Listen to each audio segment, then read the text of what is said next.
Vous l'avez compris, aujourd'hui, on devient ultra connecté, le consommateur est ultra connecté. Mais quid de l'entreprise? Est-ce que l'entreprise suit aujourd'hui le consommateur? Est-ce qu'elle est connectée aussi?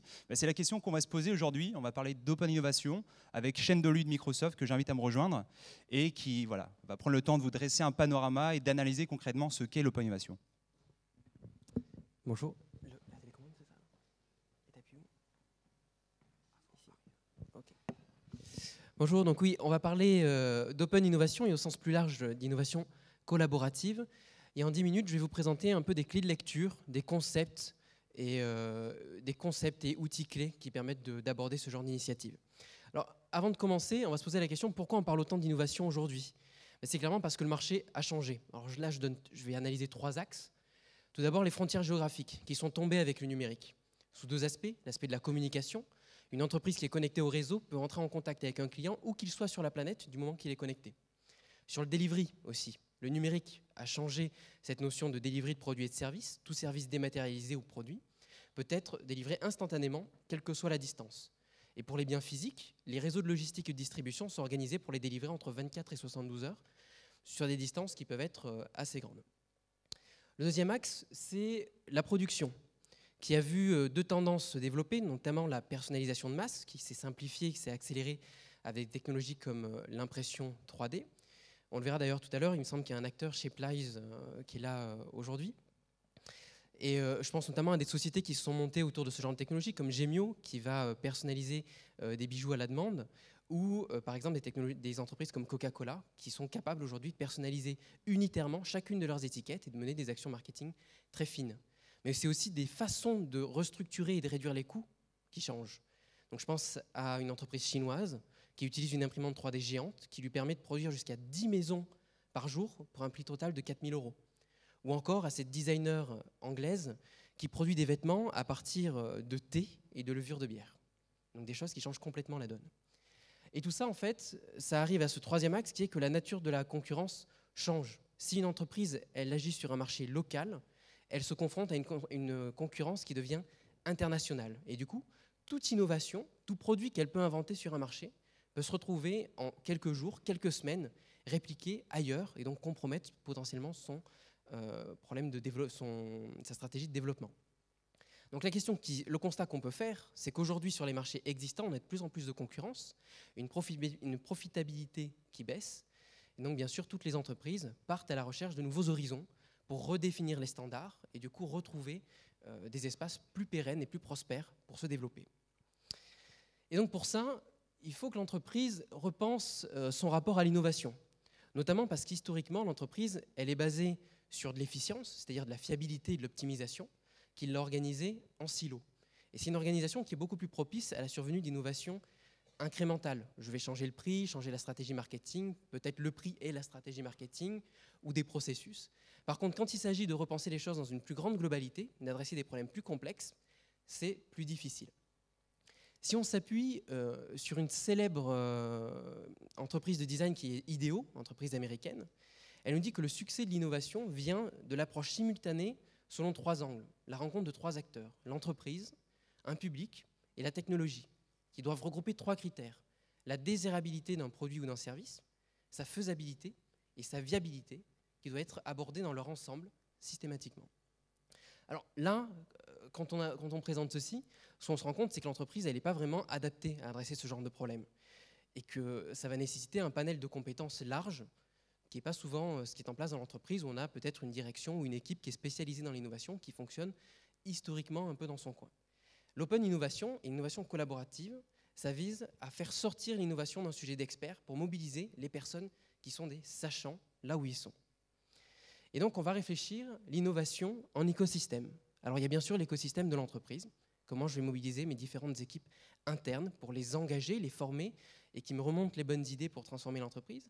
Mais aussi comment je vais travailler avec mon écosystème extérieur étendu. C'est-à-dire mes clients, mes fournisseurs, des universités, des laboratoires, mais aussi des entreprises d'autres secteurs qui vont me permettre d'aborder mes problématiques sous d'autres points de vue, mais aussi peut-être importer des innovations. Alors, quels sont les éléments clés en fait d'une telle stratégie?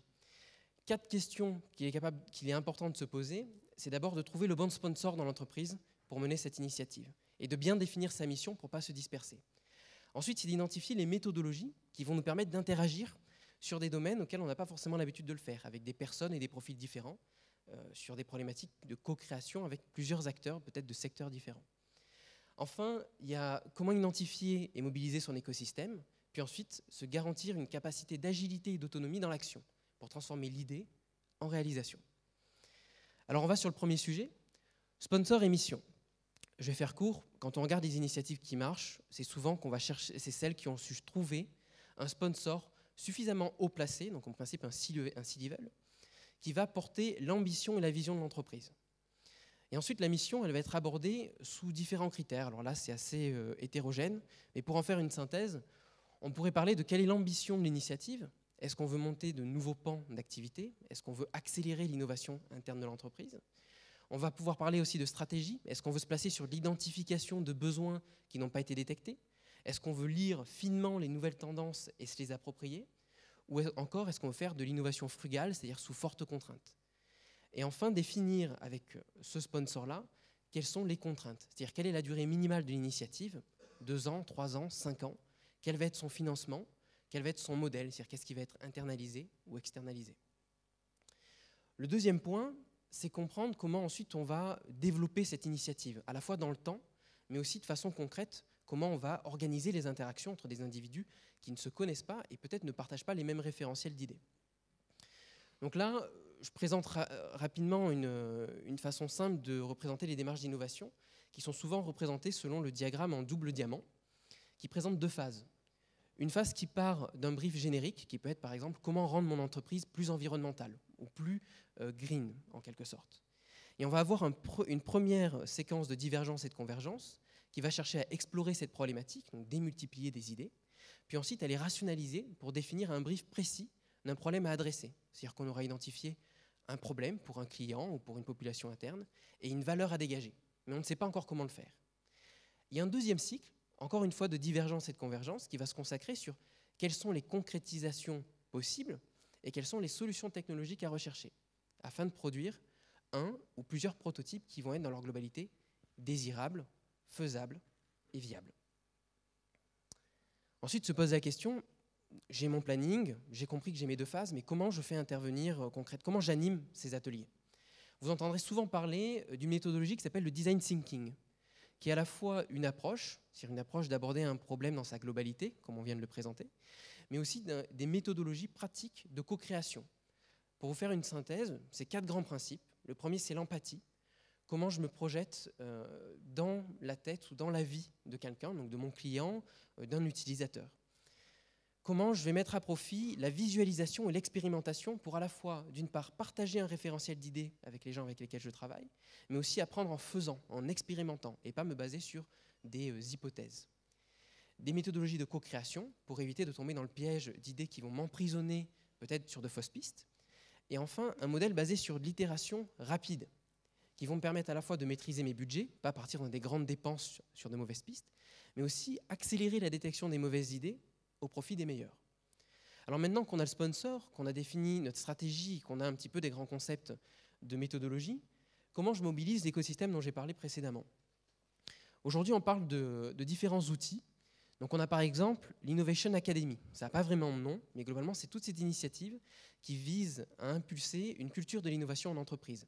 Ça peut être de l'information, de la formation, mais aussi de la dynamique, c'est-à-dire des systèmes de boîte à idées, ou des façons d'engager les collaborateurs sur des initiatives transverses, un peu innovantes. Ça peut aussi se décliner en incubateur d'entreprise. Comment je fais sortir mon collaborateur de son quotidien pour l'aider à développer ses idées en le mettant en relation avec des experts externes. Donc ça peut être d'autres entreprises, ça peut être des startups, et ainsi de suite. On a le modèle du think tank également, dont on parle beaucoup, qui est un moyen idéal de mobiliser et d'impliquer son écosystème sur la réflexion autour de grandes tendances, donc on vient d'en parler juste avant, des grandes tendances, et sur un secteur donné, d'identifier des perspectives de développement. Autre dernier moyen, on parle beaucoup de hackathon, aujourd'hui beaucoup dans le domaine des applications. C'est un moyen pour le coup d'impliquer son écosystème sur une problématique qui concerne l'entreprise, qui est plus ou moins définie, et de faire émerger soit des idées, soit, souvent dans le domaine des applications, des mini-prototypes qui vont donner des premières orientations à des projets plus concrets. Donc, une fois qu'on a mobilisé son écosystème, on a a priori son brief, comme on l'a vu juste avant, et on a généré plein d'idées. Donc, la question, c'est de savoir lesquelles vont être les meilleures pour l'entreprise. Et donc là se pose la question de comment je passe de l'idée à la réalisation. 3 modèles qu'on observe chez les acteurs qui se sont lancés dans ce genre d'initiative. Le modèle du Fab Lab, c'est-à-dire je mets à disposition un environnement qui met à disposition tout un ensemble d'outils de conception et de production. Donc ça peut être des découpeuses laser, des imprimantes 3D, différents outils. Et l'idée, c'est de mettre au même endroit des experts de différents domaines pour qu'ensemble, ils travaillent à la résolution de problèmes complexes et qu'ils expérimentent sans cesse sur des cycles itératifs. Un des inconvénients, c'est que ce genre d'initiative, ça coûte très cher parce qu'il faut acheter beaucoup d'outils et il faut aussi avoir des gens adéquats pour mobiliser ces outils. Deuxième modèle, le modèle plutôt d'écosystème partenaire. Vous identifiez des partenaires qui sont spécialisés dans la mobilisation de start-up ou d'entreprises ou un écosystème de start-up qui vont vous apporter cette autonomie et cette agilité dans l'action. Et le dernier modèle, enfin, c'est le modèle de partage de ressources. J'ai appelé ça un peu l'électron libre. Dans l'idée, c'est d'avoir une équipe entre différents partenaires qui va être capable de mobiliser des ressources existantes dans les différentes entreprises. Donc être capable de mobiliser des experts, mais aussi des outils au profit d'une initiative à développer.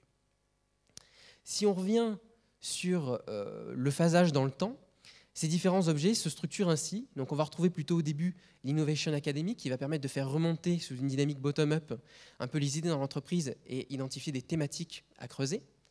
On va retrouver le think tank qui, lui, va gérer toute la première phase, le hackathon qui peut faire également apparaître des idées. Puis ensuite, on passe dans la partie réalisation avec l'incubateur, le Fab Lab, l'écosystème partenaire et le hackathon. Voilà, c'est un peu difficile de parler de ce genre de sujet en 10 minutes, donc j'espère que je vous ai donné des clés de lecture. Et je vais appeler monsieur Jean-Pierre Pellissier, qui vont nous parler d'une initiative qui est menée chez Air Liquide, l'iLab, qui mélange plusieurs de ces concepts. Pour ceux qui sont intéressés, on pourra en discuter plus longuement, et je mène avec un collègue qui est là aujourd'hui une étude auprès des acteurs du marché pour comprendre comment les grands groupes justement se structurent pour renouer avec l'innovation.